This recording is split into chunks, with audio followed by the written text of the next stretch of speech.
Welcome to the Sisterhood, Rebecca. Hi, thanks for having me. And it's so fun to have another Northwest girl on the Yes, show. I love it. P and Dub. Yeah. Just kidding. I know. Are you from the Northwest? Yeah, born and raised, fourth generation Southern Oregonian. Wow. Okay. That So is that means you know awesome. everybody, because then you know grandma's friends, mom's friends, great grandma's friends. That's a really cool part of the world, though. I like it down there. It is nice. It's kind of the hidden gem of Oregon. Everyone thinks Oregon or Washington that it's just full of rain, but we get 4 unique seasons every 3 months. So it's kind of a hidden secret we try not to tell anyone. Right. Right. Well, and you're just a hop, skip, and a jump from California. So that's fun, too. Yeah, right over the border. That's awesome. And you have 4 girls? I do. I have 4 daughters. Their ages are 5, 8, 9, and 20. My 20-year-old is the one that's in the book that I talk about a lot, but yeah. Wow. Well, I can relate also having 4 girls, but you have a big age gap, but then you have 2 really close to each other. Yeah. I mean, that's a fun variety. You have some variety as far as your age gaps go. They call that Irish twins, I think, right? When you have kids that close. Yeah, I wanted my kids, my little ones, I wanted to try to have them really close in age because I was an only child. I didn't grow up with any siblings. And so I thought it'd be really fun, but they don't find it that much fun. They fight all the time. I'm like, you guys should be thankful you have a friend. Oh my You gosh. don't know Oh my what it's gosh. like. You are speaking my world. It's like you have a recording. I also grew up an only child. And so, yes, I have this conversation all the time. You have no idea what a gift you are to each other. Yep. And they look at me like, you're right. We don't have an idea. All of them, I'm sure, will now have one child, right? It seems to have this cycle of like. No, they'll know. They'll know when they're older and I'm sick and they're taking care of me. They'll be grateful for each other. Oh, good. I hope so too. From your lips to God's ears. Yeah. Yeah. Well, Rebecca, take us back to your childhood and the beginning of your story. And you recently published a book about your story. And it's really different. It's not a story that a lot of people have. And it's, well, that maybe people share and talk about anyway. And so take us back to the earlier days for you. Yeah, I grew up, like I said, in a small Southern Oregon town. It's kind of known as a lumber town. I grew up just a small town girl. I can remember actually having a baby lamb when I was growing up and feeding her with a bottle before school every morning. And I can remember summers riding my bike to the neighbors and going out in the garden with a salt shaker to pick tomatoes off the vine and letting the new baby calves suck on my fingers. Like I just was kind of a little farm kid. And my dad worked at a local lumber mill. My mom was a stay-at-home mom. She taught aerobics on the side. But I wasn't raised in a faith-based home at all. And my parents, I had a praying grandma who would take me to church and she would take me to vacation Bible school in Awanas. And so I had a limited knowledge of faith. And my whole dad's side of the family was really saved, but my parents were kind of partiers and we didn't go to church on Sundays, and weekends I'd spend in the back playing Nintendo in a friend's room while all the parents were out in the living room getting drunk. And that was kind of my upbringing. I felt very alone, even though I was a gregarious, kind of active and involved kid. My parents divorced when I was 9, and it was a really ugly divorce. My dad started drinking real heavy, and that he would end up missing visitations, or he'd pick me up and we'd just drive to the bar and I'd sit out in the car for a couple hours while he would go inside. And it just started solidifying these roots in my heart as a young person that I was unimportant, unwanted, and that unfortunately caused a lot of issues for me when I got in my late teens, early 20s and pursued love from men and boys and just thought, I just want attention. I just want to feel a part of something. One thing I say a lot is God gifted me with a spirit of adventure, and I didn't know that when I was younger. It just was like I was always the wild kid, or you don't know how to harness some of that energy. And I also felt like because I kind of raised myself, my mom became a working mom. She had to work a couple jobs, and so kind of a latchkey kid. And when you're an only child and you're raising yourself, I mean, you're walking myself to and from school, walking myself to and from practice, having to figure out my own dinner at 13, you just kind of have no boundaries. Yeah.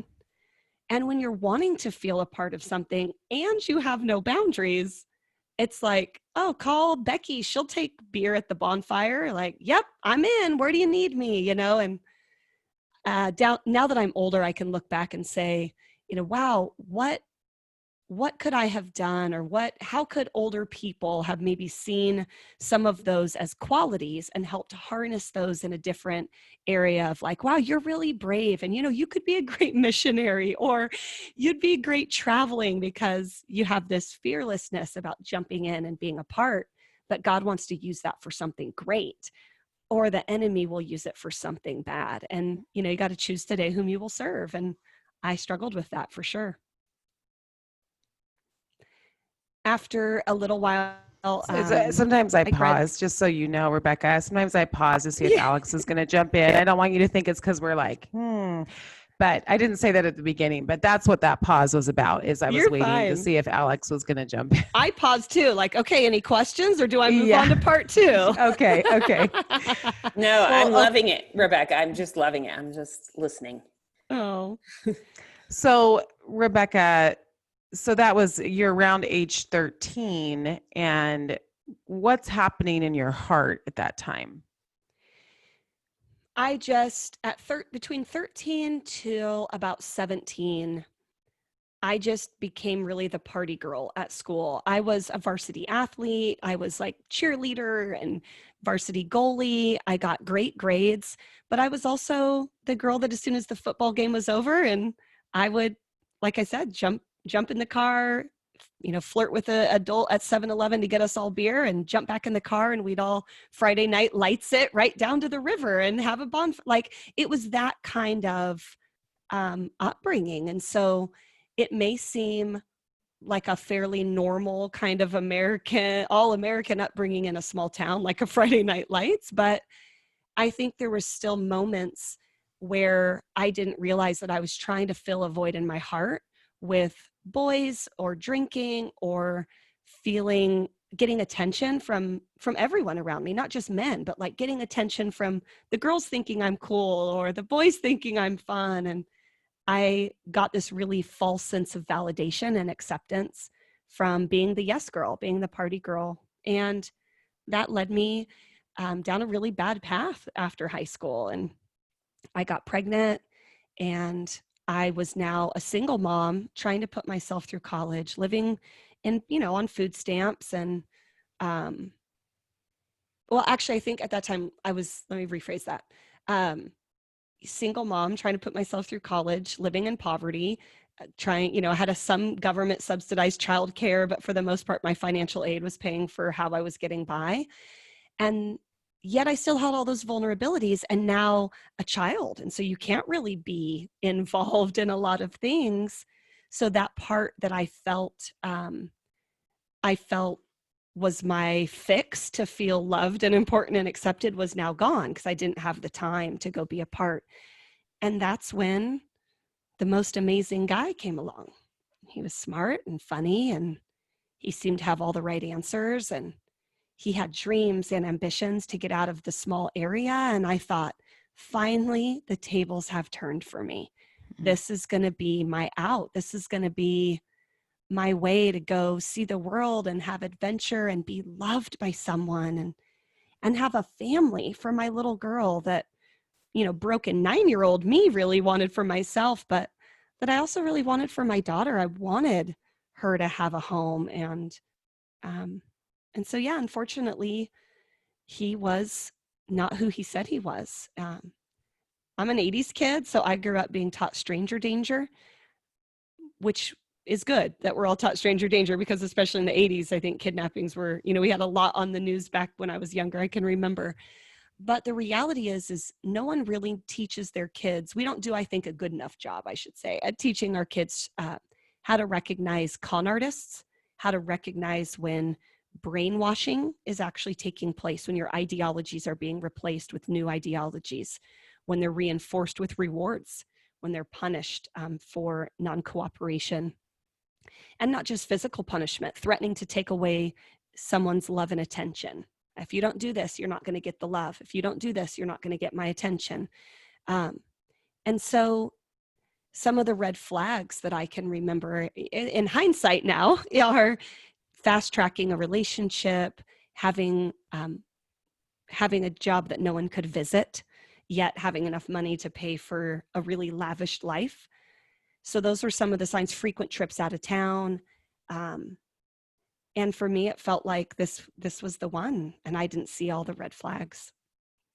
So when you would ask him about his work or about specifics about his life, what would that look like? How would he answer? Well, he told me he was a music producer and that he had this record label that he was starting, and it was, becoming really successful, and he had signed several bands. And so that's why he had to go out of town a lot, was for gigs. And he even took me to a concert where we met the people backstage, and it seemed like he was their manager, in their interactions. But I did remember thinking, like, don't be a groupie, just play cool. So, you're 19, you're young, you're backstage at a big concert. You don't want to seem like the young girl that doesn't, that's embarrassing to be with. So I also wasn't probably listening as intently as maybe a parent would today, or, like you're 19, you're at a concert, you're in love, you're thinking, oh my gosh, my boyfriend's the manager, I'm with the DJ. No, I'm kidding. But, it's that same kind of feeling as a young girl. So it seemed believable because he had money, because we went to concerts, because he went out of town. It was an easy lie to swallow. Even though in hindsight, there was red flags, I did not see them at the time, just kind of blinded by love type thing. Also, the internet wasn't as big as it is today, right? It was still kind of dial-up era. You didn't have a smartphone to start researching. You didn't really think about doing a ton of research back then. And that's something that's really to our benefit today with technology, is you can actually look into some of the stories that people are telling you. You can do a little bit of research on who is that person that my daughter's dating, and what do they say? Let's see if they actually have a registered LLC at the state, agency. Things like that you can do now, and we know a little bit more about than we did back then. So then where did that lead? So you're 19, correct, at the time? And then you're totally in love and you're ready to just like take off with this guy on an adventure. So where did you go? Yeah, I was around 18, 19. I'm, always try to remember the year, but he told me that he wanted me to move in with him. And I was so excited. And then I was packing up the apartment. My parents were really concerned, but they didn't push it a ton. They just thought something's up here. Something's not. They actually thought he was a drug dealer. They thought, oh, this guy's a drug dealer. Is my daughter going to get on drugs? What's going on? But you couldn't tell me nothing at that age. And I knew it all. And I was I was in love, and no matter what he said, we were going to be a family. And so when I was packing up the apartment and he came over and he said that his job was relocating him to Las Vegas because his groups were getting gigs there, and it's the entertainment capital of the world, I thought, well, that seems believable. And every good woman follows her man. That I didn't think twice. And at first he did some reverse psychology on me. I can remember him saying, I don't want you to move with me to Vegas because even though he had already asked me to move in with him, but then he shifted it and said, oh, well, I'm also changing cities, right after I'd already got excited and agreed to move in. So you can see how traffickers, it's these slow, tiny, incremental, gradual changes and boundaries that get pushed. It's not this A to Z, going to kidnap this girl and handcuff her to a radiator. That's not how it works in America, because that doesn't sell, right? Like, that's not sexy. It doesn't sell to a buyer. And so traffickers have had to get a lot better at figuring out what those small incremental steps are to put mental hooks in victims. And so in my situation, yeah, invited me to move in with him, excited. Then later, as afterward, he told me that he was needing to relocate. And the reverse psychology said was, well, I don't want you to move with me to Vegas because families don't live in Vegas. And I went, oh, he thinks we're a family. Like he sees us as his family. This is big for me. You know, like I had already started meeting his family, his brothers, his sister. And I thought I'd met my future in-laws. And I mean, from the outside, there would be no giant like human trafficking, you know. I think something that I've learned in this work is that trafficking victims like myself, we grow up in the same communities as all of you.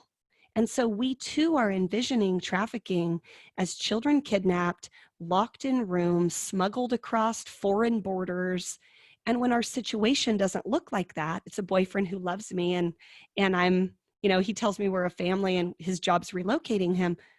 I just think, well, I'm not being trafficked because I'm not being kidnapped and smuggled to Mexico, you know? Totally. So we grow up having the same stereotypes as everyone else. And that's why we never notice when the water's heating up around us. So you moved to Vegas. Oh, go ahead, Alex.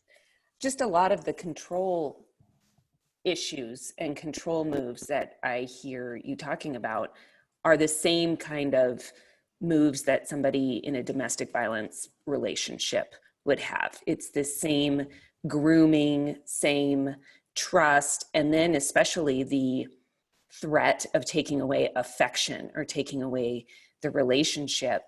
Really, it falls under this spectrum of control within relationships. Yeah, and there's actually a human trafficking power and control wheel that looks just like the domestic violence wheel. And you're right. And for many years, I thought I was in domestic violence. I didn't think trafficking till I had gotten out. I thought I'm in domestic violence, my boyfriend beats me, and prostitution is just our hustle. And I didn't realize that the two went hand in hand and that there were all of these mental chains and nuances and trauma in the brain that happens when you're sleep deprived and literally beaten till you're like there's real traumatic things that don't actually cause your brain to always think right in those moments. And that was really hard, but everyone thought domestic violence. My family thought domestic violence. I can remember meeting my grandma in Needles. She was driving through, I think she was going on a mission trip to build a house with Habitat for Humanity. And I met her in Needles. And as we were leaving the Denny's, her and my grandpa pulled me to the side so my daughter couldn't hear. And they tried to hand me $200 and said, "Is he hitting you?" And they had no clue that not only was he like hitting me daily, but I was being sold every night. And it wasn't, you know, it was just different. Like everyone thought domestic violence, because you're right, it's so similar. And when we teach law enforcement now, we talk to them about, you know, human trafficking is this cocktail of domestic violence meets kind of a gang member mentality where you feel a part of a high control group. And it's like, these are my people. This is my family. This is my gang. It's us against them. You very much get that mindset.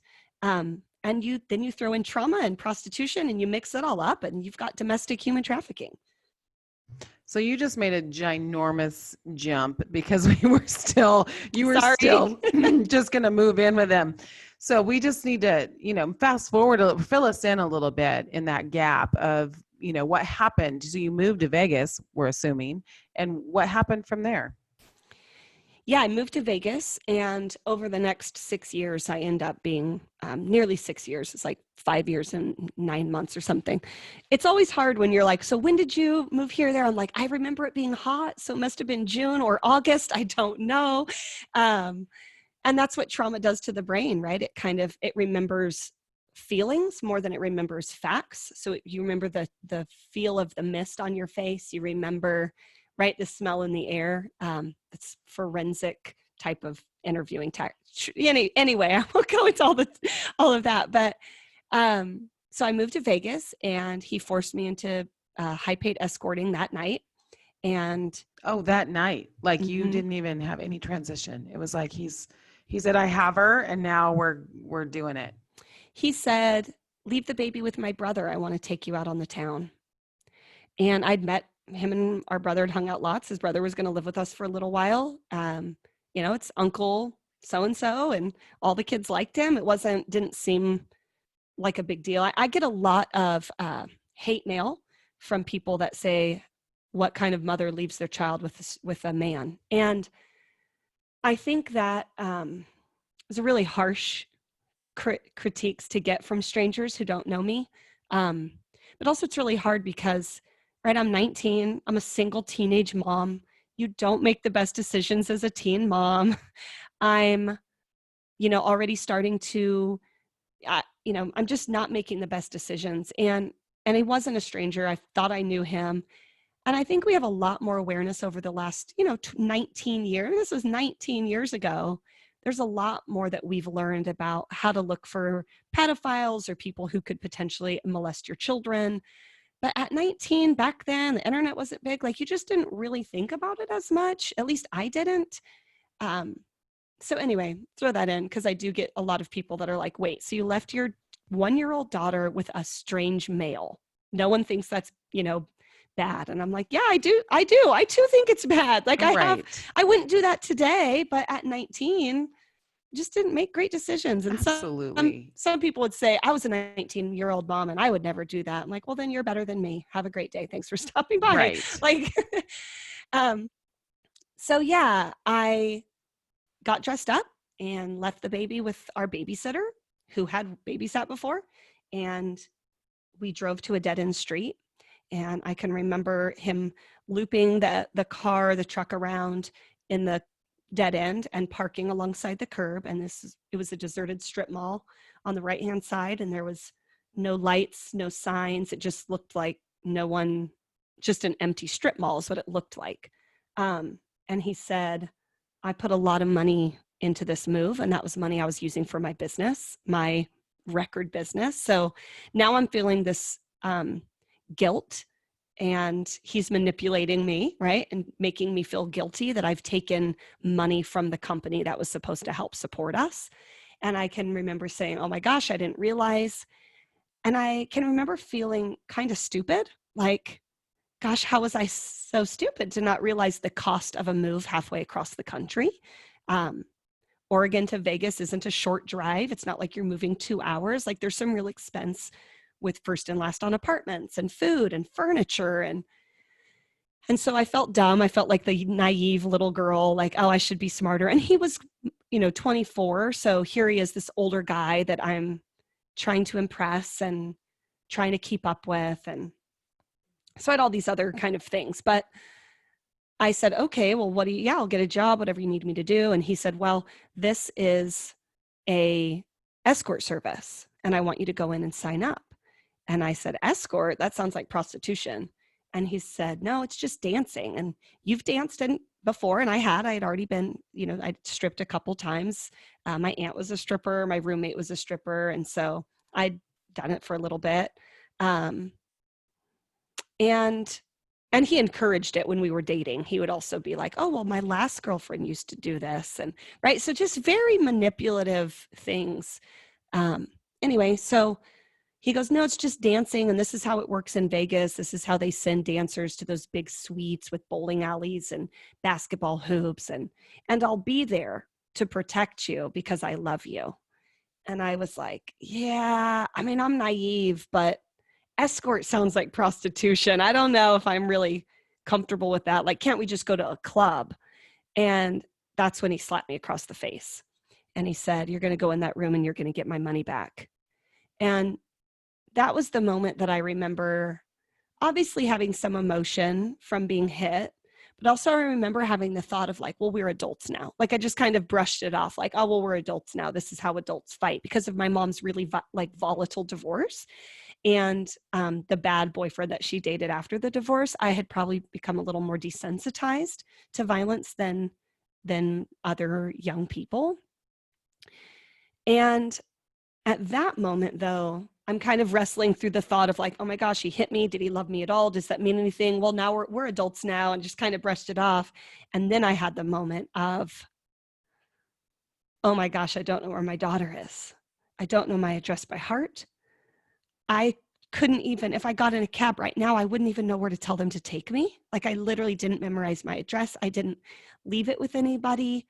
I mean, now we have Craigslist, and so we're all a little bit more thoughtful around leaving addresses or meeting in public places. But yeah, again, you didn't think I'm in love with someone, I should take down my address and get it to someone safe in case I never come back, right? Like people don't think like that in their everyday world. And so I remember just wanting to get home and get my money, get my daughter back. And when I went inside the escort service, the other thing that was helpful for him was that on the wall was this dry erase board with categories: blonde, brunette, redhead, Asian, exotic, and these kind of like dancer names with cell phones. And I thought, oh, that looks like a strip club. That's what strip clubs do, is they have dancer names who are next on set, right? And then the lady has me fill out all of this paperwork. And one of the disclaimers says that you won't exchange sex for money. And I was like, oh, see, I can trust him. It is just going to be like dancing. It will be just private parties instead of a club. I can trust him. See, he is telling me the truth. See, he does love me. It's going to be okay. Everything's going to be okay. I'm going to dance for a couple parties. We're going to get the money back, and then things will go back to being hopeful. And that's what I hoped for. And that's what I told myself to get through, to comply, and to get back to my daughter.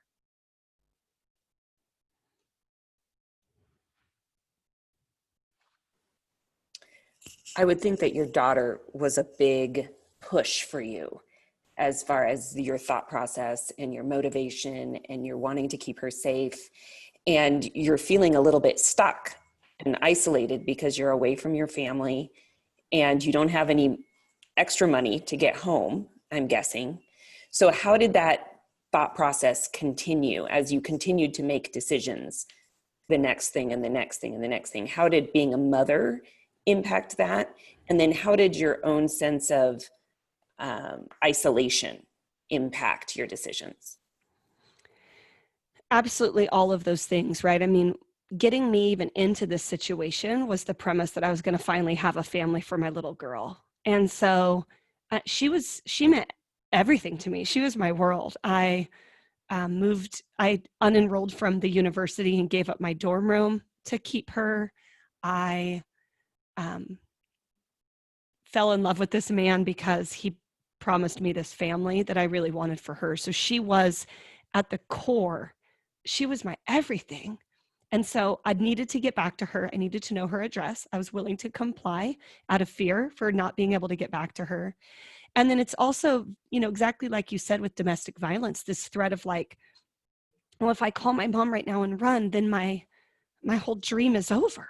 Like my whole dream of having this family is gone in the blink of an eye. And I'm right back to being this poverty 19-year-old girl sleeping on couches, trying to put myself through college. And so it's almost hard to feel like you're going backwards because I don't know also what's ahead, right? And I think all of us have probably had a situation like that, and not nearly as extreme as trafficking, I'm sure, but these moments of like, well, because I don't know the future and I don't want to go back, I'm just going to stay still until we figure it out. And that's a really common thought and a normal one to have, right? And so obviously in my situation, it's becoming more dangerous, but I don't know the danger yet. I'm thinking it's just going to be dancing. I've done that before. It's going to be okay. And just kind of talk yourself out of it and out of your concerns, right?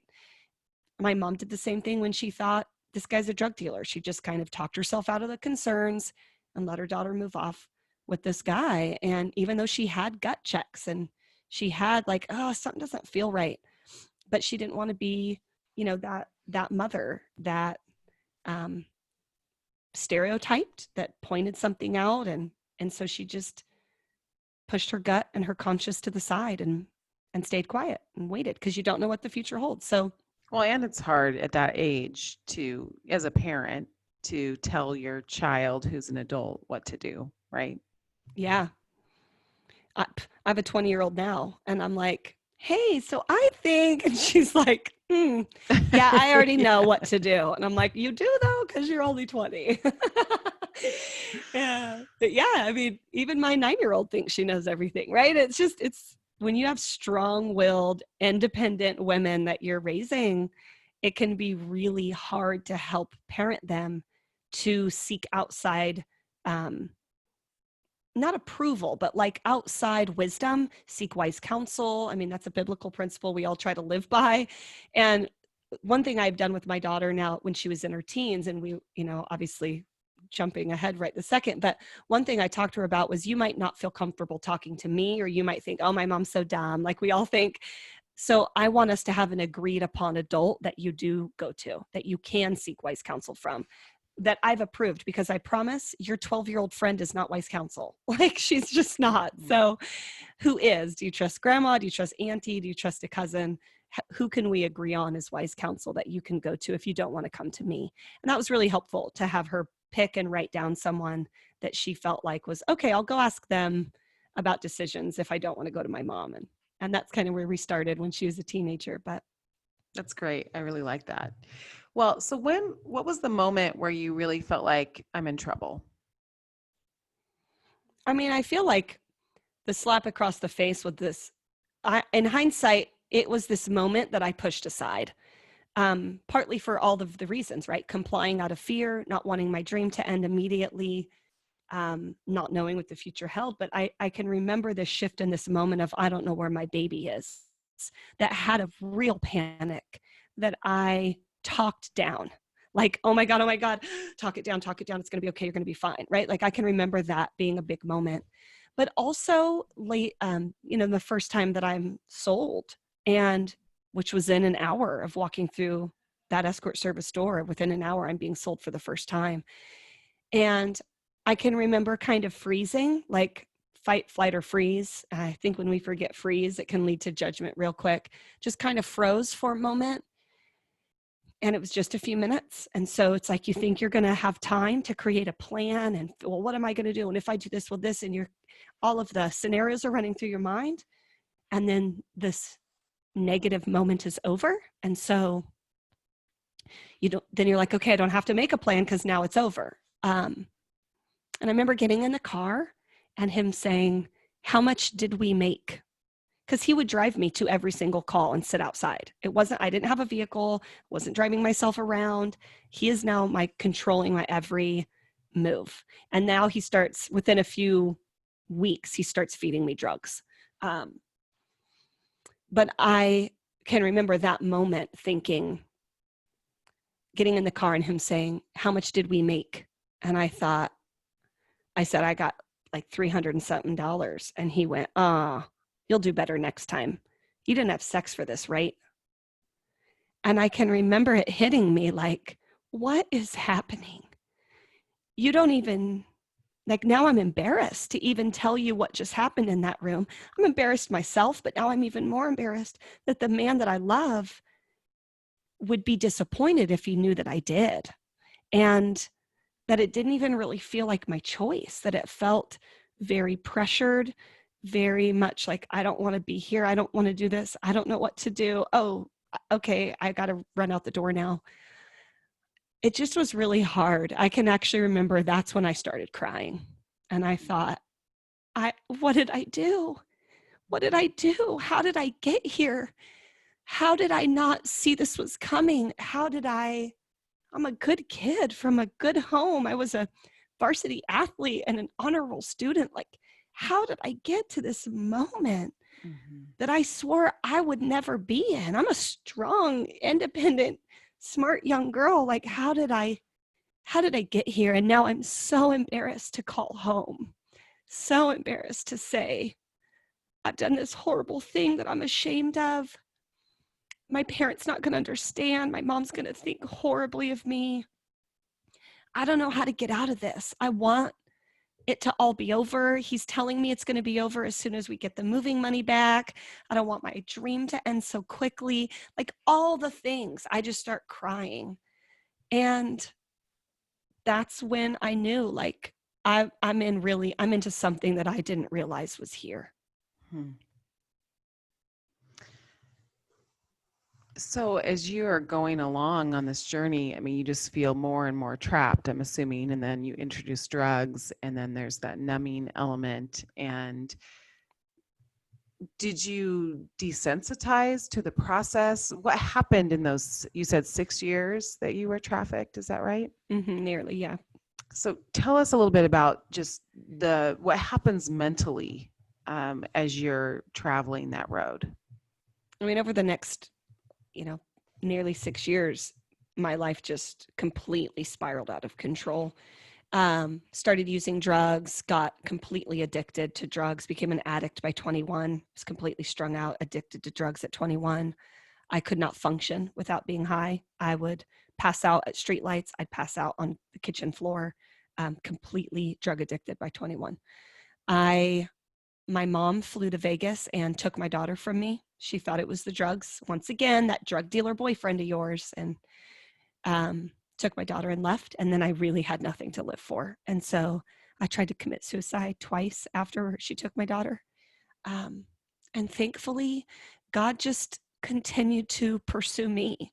And I didn't even know it. I didn't even know who he was. I didn't really know, like, oh, that grandma thing, that church that grandma does, like, it's a small community Bible church in a farm town. It's not like young kids are jumping into getting involved. I mean, it's just the reality. I'm sorry if someone's listening and they have a small farm town, but when you have a small community church that everyone is over the age of 60, very few young adults feel like they're a part. They just don't. And it's, church has its season for every community. And so those are great. And everyone needs a community to feel a part of and be able to worship corporately and feed one another. And I'm not by any means dissing any church, but I think we also have to consider no 19-year-old probably wants to come hang out with all the ladies for the rest of their, right? Like, it's just true. So totally, of course, totally. Yeah. So I'm like, I don't know God at all. And here I am, strung out, ashamed, putting complete blame on myself. I'm a prostitute. I made bad choices. I.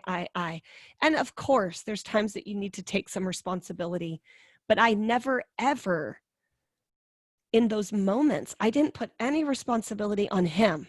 Like, oh, you manipulated me to even get here. And then you took my daughter and you told me it would be something that it wasn't. That's fraud. That's lying. That's conning. There's all of these things. And then when I would say no, you physically assaulted me. And then when I continued to push back and say, I don't want to do this anymore. This isn't a game to me. This is my life, that he would physically abuse me, leave me battered.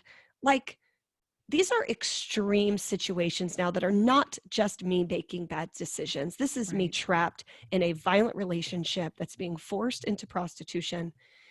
And so that's the only way I could cope was the drugs.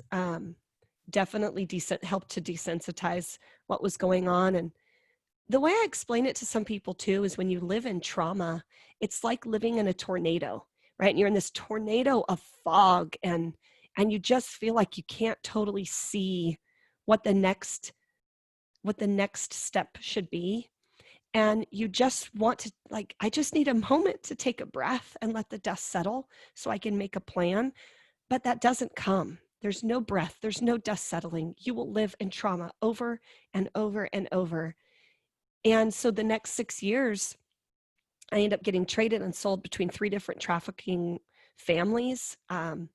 I'm abused constantly. I've had my face broken in 5 places. I was given an hour to sleep in the closet. I was hospitalized for dehydration and overexhaustion because I passed out in the Hard Rock Hotel and Casino. I just literally collapsed from being trafficked so much, not able to sleep or eat. And medical staff didn't know. I actually received my medical records recently when trying to just gather stuff to help train. And it said 25-year-old female appears alert and in no distress. Husband is here to get her, has no time to wait for results. That's what my record said. Husband is here to get her, has no time to wait for results.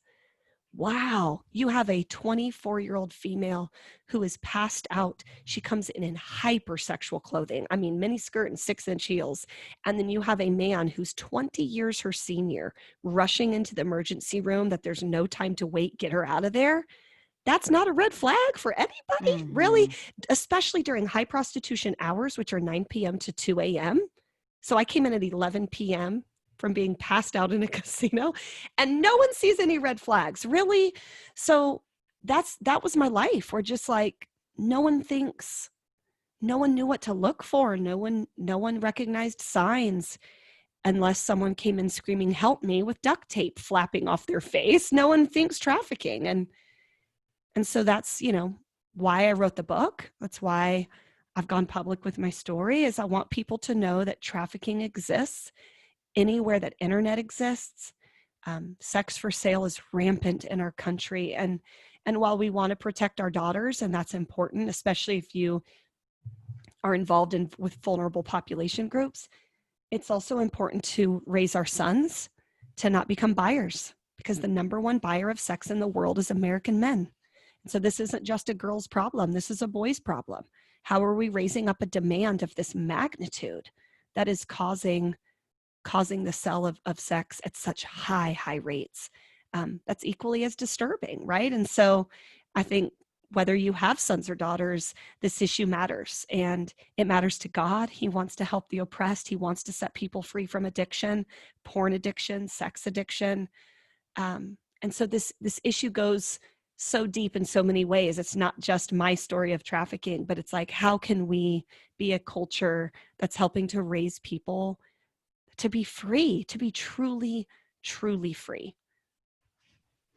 So I want to get to where you are rescued. So talk to us about how that unfolds. Well, I actually ended up being trafficked in a home. My longest home that I was in was not my quote unquote boyfriend. I mean, that lasted maybe 18 months, and I was sold to the next place and off to rehab and back sold to the next guy. And so I was actually in a home for the longest, for 3 years. And they had other women in the home that became my friends. And so for 3 years, I lived very much like a polygamous lifestyle, where there was a whole bunch of women and one man, and your bonds then form with the other people and their children. So it's not just my physical ability to run in the middle of the night from a trafficker, but the mental chains that really keep you of like, what kind of friend am I? What kind of person am I if I don't look out for this other person's child? What am I, so there's so much nuances with the mental chains. And I started getting to the place where I really felt my sanity slipping away. I can remember having moments of feeling like I'm starting to go crazy. I'm becoming, and now I'm sober because I'm at rehab or clean. And I can remember checking like my car mirrors, the rear view mirror and the side mirrors, thinking there was cameras, and checking my phone to see if it's bugged. Like I was starting to go crazy. That's what trauma and fear will do, living in a constant state of trauma and fear. So you're not making, everyone's like, well, why wouldn't you do this? Or I would have just done this. And you're like, you actually didn't live in a state of constant fear and trauma for 3 years. So you don't know how your brain would respond neurologically to those type of situations. It's easy for us with healthy brains to make rational decisions. Right. It's not easy for people when you're feeling like you're losing your mind to be able to make really clear choices. And in 2006, I think it was, the feds raided one of the homes that my trafficker had. And by 2007, 2 of the women that I was trafficked with were in prison for federal tax evasion because my trafficker put everything in their name to keep his fingers clean. And one of the girls that went to prison was my absolute best friend. She still is to this day. We both got saved, both were able to escape, and she's doing incredible work too. And just so proud of her, but just really also humbled at God's grace and ability to, through it all, just continue to pursue us like the prodigal son. I love in the story of the prodigal son, which we're all familiar with, but I can remember thinking that God wouldn't talk to me because I hadn't complied to what the Big C church You know, like, oh, you didn't put enough hours in prayer, sister. God doesn't talk to people like you. Sin separates you from the voice of God. And while all of these things are true, how do we expect God to reach sinners if he's not pursuing them? If he's not trying to get their attention, if he's not tapping on their shoulder, if he's not putting people in their path, they're going to start saying, hey, maybe this God thing's real. Hey, maybe I heard this story once of someone being delivered from drug addiction. Maybe God could have it in my life too. Maybe does that really happen still, or is that just an Old Testament thing, right? And so, like, if God's not talking to people in sin and sending people to talk to people in sin, no one would get saved. Right. And I can remember hearing the voice of God for the first time. It was like in the prodigal son story, it's like my father ran to meet me in the midst of my filth and trauma and really unhealthy character and behaviors. He ran to meet me. And sometimes we can become like the older brother in the house where we're still in the church, but we're angry and bitter. And God sees it both the same. Mm-hmm. And that's for me when the raid happened and my wife, what we call wife-in-laws, went to prison, and I had the children in my home, I started feeling like I can't run. I got all the kids. What kind of person would I be to run and leave this? Like, can't leave this little boy out here all by himself with this monster. And then thankfully, my trafficker signed a plea deal on a tax evasion charge himself, and he was sentenced to 24 months. So while he was out of town telling his mom that he was going to prison, at that point, I packed up everything and I fled in the middle of the night, called my mom, asked her to put plane tickets on her credit card, and I ran because I knew he wouldn't be able to chase me this time because I had multiple attempted escapes. I did run home and he came and found me in Oregon. So I knew this time he wouldn't be able to come get me because he had to go to prison. And that's when I started trying to pursue God and just say, okay, God, if you're real. I knew that he had delivered me from drug addiction during my time in rehab. So I knew he was real, but I was just like, okay, here I am. I have nothing. I don't have a fork to my name. I don't have a pillow. I'm sleeping on couches. I'm right back to the same vulnerabilities at 26 years old with an 8-year-old that I was at 19. Same now vulnerabilities of being a single mom in poverty. And now it's compounded with all this trauma. Like, is this, God, I don't know what you saved me for, but I wanted to figure it out and see if he could really change my life like people said that he could, right? And I didn't know yet. I didn't really have that lived experience yet to go off of. Was your daughter with your mom most of that period, or did she come back to you at some point in that 6 years? She was with me most of the time. She was with my mom during the year and a few months, a year and a half that I was in rehab. She was with my mom, but that was it. I got her right back after rehab and took her back with me to Vegas, and was traded and sold between 2 more trafficking families with my daughter. Did one of your traffickers send you to rehab? Yeah, the first boyfriend told me, yes and no. The first time it's such a long story, right? Where are we at on time? I know. By the book. We're good.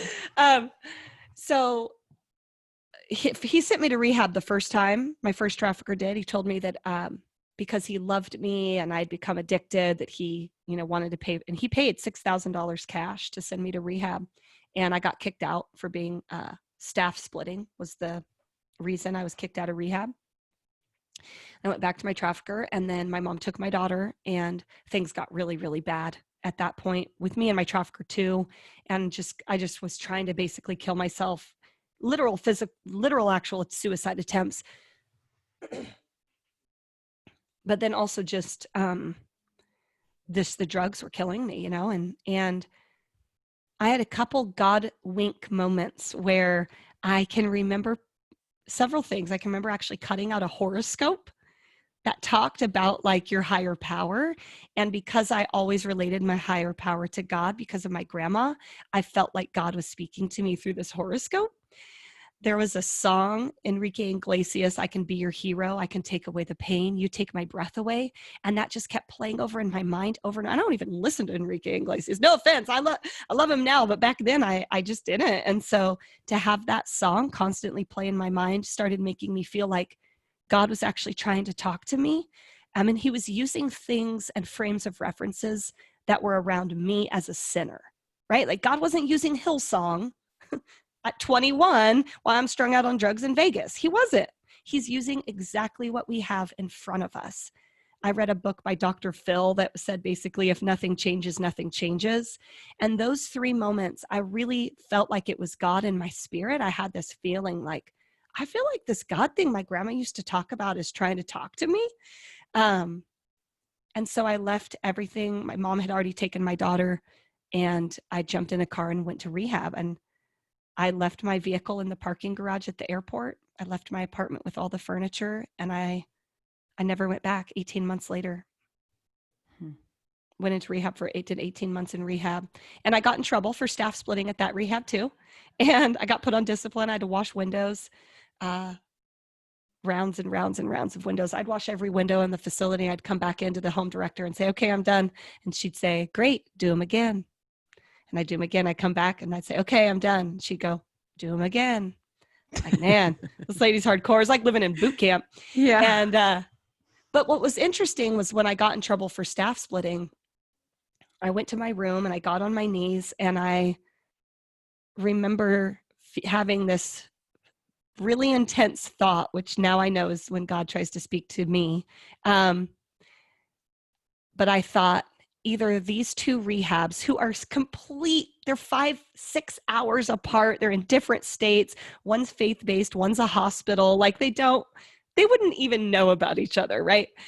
And I remember having this thought, either these 2 people, these 2 directors are in cahoots and they're out to get me, or maybe I actually have this problem. Maybe I have the character of staff splitting. And maybe I came out of a fire, I'm going to smell like smoke. And it's okay to recognize the bad character habits that had formed because of the life I had lived, but I didn't have to stay there. And I started digging into like, how am I staff splitting? How can I bite my tongue when it comes up in my thought life again? How can I really begin working on truly changing the character that the world and the enemy had created that was not of God? And that's a lot of work, right? Like it's a lot of work to transform your mind and change your life. And it's a lot harder than I think people give each other credit for. It's really hard to change habits and character flaws. But we can, and with God, we're able, and he's given us the power and the ability to do it, but you have to put in the work. Mm-hmm. Just, can you define staff splitting for people who aren't totally sure what you're talking about? Yeah, staff splitting is a lot like when you pit parents against each other. Well, mom said, well, dad said, right? And so I would purposefully do that with the staff. Someone would say, hey, Rebecca, you're on, I don't know, kitchen crew today. You're going to help pack lunches. I would go, well, the other staff told me that I'm supposed to clean the bathroom. So I guess you guys can't figure it out. Like, you're just so stupid. You guys need to communicate. And here I am thinking I'm the smartest one around here because they can't figure out good operational processes. Right. And really my mouthy, back-talking, splitting behavior is causing division amongst the staff. And instead of seeing it that way, it's like, hey, I need to figure out how to keep pitting each other against each other. Well, she said this. Well, she said that. Well, so-and-so said to me about you the other day. I would like purposefully try to pit the staff against one another. Mm-hmm. But I didn't even notice I was doing it. Like in my mind, I wasn't intentionally doing it. I just truly thought that I knew better than them. I really did. It's a root of pride, right? I truly thought like, you guys are stupid. You guys don't even know how to do this. And I think we've all done that. We've all had prideful moments where we think, gosh, that lady at the post office does not know what she's doing, right? And it's all a root of pride. How do you really put in some prayer and get some therapy if needed, or some deep inner healing like sozo or kairos? Lots of churches and denominations call it different things. Some really inner healing of, I have this root of pride. I got to figure out how to nip in the butt, because it's not going to it's not going to ruin you. It's not going to cause you to backslide, but it's going to cause unhealthy relationships that God has more for you. It can be more fulfilling. Life can be more fulfilling. Can you talk to us about what you do now and how you've taken all of your experience and how God has redeemed it to your current role and your current roles, because you have many? Yeah. Well, I do many things now. I wear many hats, and I'm so grateful. The one I love the most that I'll mention is I love to preach. I'm a preacher.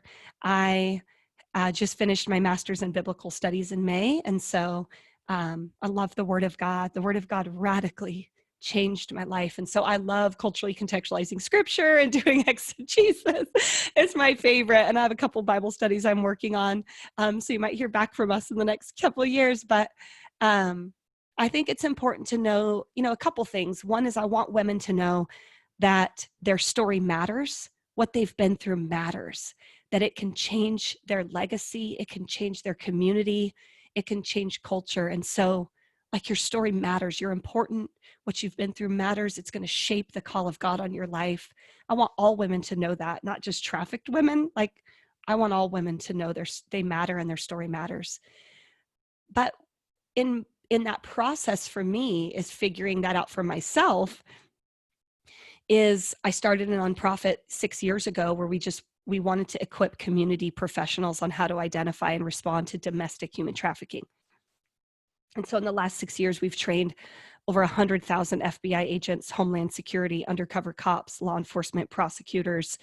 We really focus on first responders, whether that's law enforcement, case investigation. We've got to work several cases where I actually sit as a human trafficking expert during trials and investigations. So prosecutors and investigators will send me potential cases. I'll read through hundreds and hundreds of pages of reports and write a report, send it back to the prosecuting attorney, and then sometimes be subpoenaed to take the stand and testify. Just like a blood splatter expert, as a human trafficking expert on the stand to help the jury just understand before trial begins. I created an online school for survivors of human trafficking called Elevate. It was to help people figure out their now what? It's like, okay, I ran, yay, you were rescued, but now what? That was equally as daunting to figure out, like, what am I going to do with the rest of my life? I have no education. I have no job experience. I now have a criminal record of prostitution. Like, do you know how embarrassing that is to apply for a job interview? Get a background check when that's on your record? A lot of survivors are stuck with this, like, now what? And then you have trauma because having a boss is triggering. Someone standing over you and telling you what to do. If you haven't worked on your healing, that can be triggering. So keeping a job can be hard. And there's just all these things that I really wanted to help other women who had been through what I've been through. And so we created an online school, and we've had 644 women go through the program in 5 years. And so we're doing a lot with trafficking, but I also knew that as much as I love people's stories, and I think it matters, and that Jesus loves girls like us, we're all in the Bible, is that we're also more than our story, and we're more than one bad thing that happened to us years and years ago. And so I've really been focusing my efforts on preaching and doing women's conferences and leadership and young adult youth conferences, and just anywhere where I can bring in the lessons of just pursuing the call of God and pursuing redemption in your life and pursuing holiness and transformation, and just all the lessons that I've learned in my own testimony of coming from literal pit of hell, and letting God steady me as I walk along and figure out how to do that. I want to bring those lessons back to everybody. And to bring it back to where you are today, you are married, is that right? Yep. Yeah. And tell us a little bit about your husband.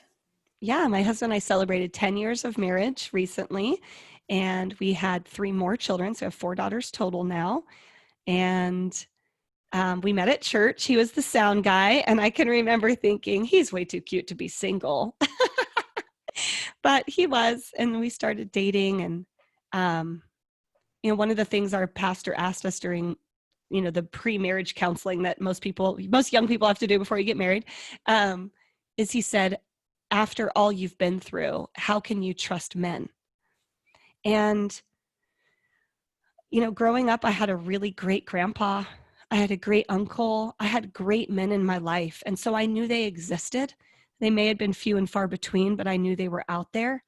And some of the greatest mentors and spiritual fathers I've had, my home director, the guy that, said staff splitting, put me on discipline for staff splitting. He's a great mentor for me, still is. My board, I've got an incredible pastor on my board who's been like a father to me. And so good men exist, and they existed. And I actually think there's more good men than what makes the news, right? Because it's always not newsworthy. My husband's one of those good men. And so that's how I can trust, is I know there's good men out there. And I think we can raise up a new generation of good men that will defend and protect women and children, that won't be torn into, the addiction of pornography, that will become, to a point, if you continue to allow that monster to grow, will become you buying flesh with skin on, which is trafficked victims, right? And so I'm so grateful for my husband today. He's redeemed so much in my life, and he's a really good guy. He's a great dad, and he's put up with so much from me. I have so much trauma, right? Like, I'd get triggered by things. I'd get triggered by his parenting, and he would just be like, babe, you need to pray. You need to go pray. Like, this is not healthy. And so he's done that in my life. And I've had to really work on my own, undoing that brainwash that I had. And I can remember a time driving in my car and just saying over and over to myself out loud, my husband loves me and he's on my team. My husband loves me and he's on my team. It wasn't that everyone was out to get me now, and I'm got to put up this angry barrier of protection from anyone. You don't have to live your life like that. So he's been such a blessing to me in my restoration. I love that, speaking truth, right? And not letting your emotions carry you somewhere that's really negative and that's going to spiral you, but instead speaking that truth, renewing your mind. So important. Yeah. Rebecca, do you have a few more minutes? We like to wrap up the interview, but I know we're over time. So do you have a second, or do you need to run right now? No, I have a few. Yeah. I don't have another thing for about half an hour. Okay. Well, that is an incredible story, Rebecca. I mean, incredible. And just the redemption side is so faith building, I think, for me, I get teary. It's so faith building, to just see how God has taken your story and has loved you so much in it and is now redeeming it is just, this is the gospel. This is the gospel you are living. Yeah. We all are. We're all living testimonies of that, but your story just is really incredible. So thank you so much for sharing that with us. Yeah. Thank you. Thank you. Okay. Well, we do like to wrap up our interview on just some fun things about you, a little bit of a lighter note. Okay. So, I ruined a dinner party really quickly. Yeah. Well, so tell us some practical things that make your life work well. I could not live without Google Calendar. I should be getting a sponsored ad from Google Calendar. Yeah. They're like, I could not live without my calendar. I would not know what to do. My head would fall off, literally. I had it glitch one time, and I thought I was going to have a meltdown. I was like, I live off this thing. Right. Gosh. Trying to think what are some other ideas people give? I go to work right away because I'm an Enneagram 3. So I'm like, instantly, what makes work easy? Totally. Okay. This is off record. I will tell you a couple things you said on your questionnaire. Oh, thanks. So you said AirPods, journal, notebook, and Zip Fizz. Yes, which I have sitting right in front of me. Also I should reach out and get some sponsors, right, from Zip Fizz. I've been trying to cut out coffee for about a year, and just because I like a lot of cream and sugar with a splash of coffee, and so to be healthier, I've been trying to cut out coffee, but I miss that little boost of caffeine, and this has been my helpful way to kick some of those New Year resolutions with coffee. What's your favorite Zip Fizz? I love like the mango. Pink grapefruit is so good, but Costco sells the multi-pack for much cheaper. So I just end up getting the Costco pack. Yeah. Yeah. Okay. What about, has there been a verse that you feel like just is your life verse, or a verse that really spoke to you during that time, during your story? Did I put this in the questionnaire already too? Is this like a test if I remember? Well, I know. I mean, I'm just How committed are you to that verse? How committed How are you? life-changing was it? You're lying. You did not say that last time. I know. It's 1 Corinthians 2:9. What See? no eye has seen, nor ear heard, nor the heart of man imagined, what God has prepared for those who love him. Yep, that one. I wouldn't have said that just now. So I'm glad you did, because when I answered that questionnaire, that's the first thing that popped in my mind. I do love that verse. No eye has seen, no ear has heard, no mind could imagine the plans that God has for those that love him and are called according to his purpose. Like, if you can imagine it, he has more. I love that. I love that thought of being able to just completely trust the Father with your life, with what he has. It's scary, I know. It's hard, I know. But if God opens a door, like, don't live with regrets. Why not? Why not see all that God could do through you, with you, for you? I just think, again, that adventurous spirit of me probably is showing, but it's like, why not? Why not you? Why not see what God can do? So I love that one. But I also love Proverbs 3, verses 5 and 6, which is trust in the Lord with all your heart and lean not on your own understanding. In all your ways acknowledge him and he'll direct your path. Partly because my grandma used to say that to me all the time when I was a little girl. And so it just means so much to me to have that be what was spoken over my life. Even though God knew what was coming, even though he knew all of the nature and nurture of my childhood and my teen years, and he knows how our brains work with trauma and our neurology. Like, even though he knew all of that, he continued to allow my grandma to speak over me. Trust in the Lord with all your heart. Don't try to figure it out. And so whenever I continually write that verse, sometimes even in the front of books when I sign them, it's really, really special to me. It's a special, special verse that's from my childhood. I love that so much. I just love that. Okay, what about a favorite tradition?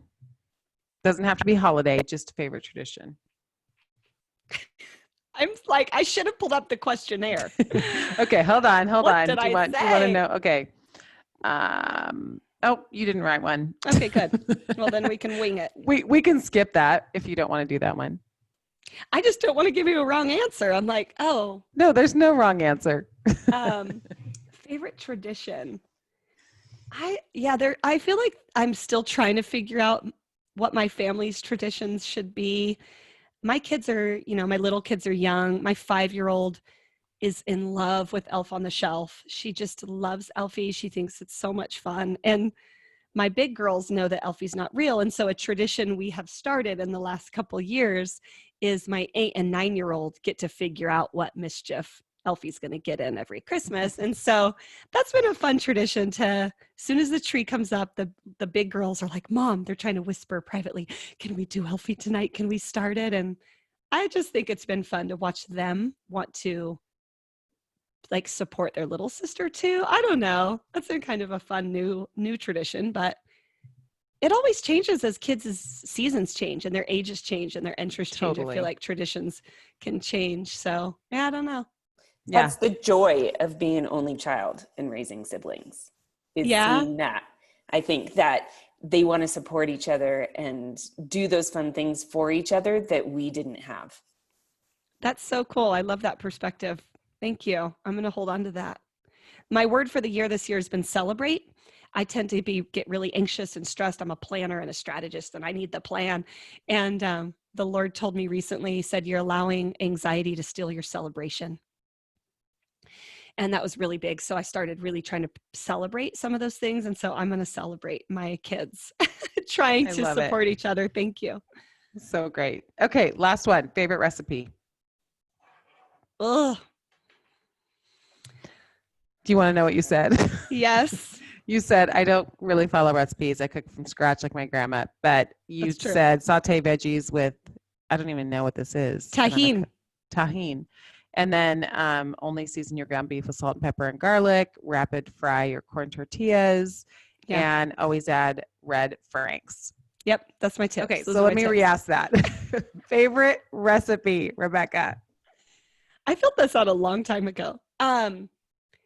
I love to cook. I'm a great cook. I used to not really know that about myself or really care. And now I'm just going to love it because it explains why I love to eat so much. So I love cooking and I love trying new recipes all the time. But my grandma was a great cook too. And so grew up in the kitchen just watching her do all sorts of stuff. So I don't follow a ton of recipes. I mean, some you just know by heart, right? Like, oh, that has to have garlic in this and it's about this much. Because I cook so much, it just like you can eyeball a cup, you know? Yes. But my tip for anything is to add tahini and red franks. But that's what makes everything better is tahini. You just got to. That's my Alcance La Victoria roots showing because that's what we were taught in the home I was in. Alex, do you use tahini? We have it. I don't use it very much, but we have it. Mm-hmm. Yeah. I don't use it very much. I put tahini on veggies. They're really great. It's like it gives a little bit of a dried lemon kind of feel. So it's a little bit of a zest, but it's not spicy at all. So yeah, it's good on fish. It's good on ground beef. It's good on everything. So it helps kick things up, I think. That's totally good. I like that. Well, thank you, Rebecca, for being on today. We appreciate it so much. And we just wish you the best as you continue your work in the world. All that you're doing for good is amazing. And we're just going to be cheering you on. Thank you so much. Thanks for having me. It's been really fun. It's our joy. All right. Have a great day. All right. Bye-bye. Bye. Bye.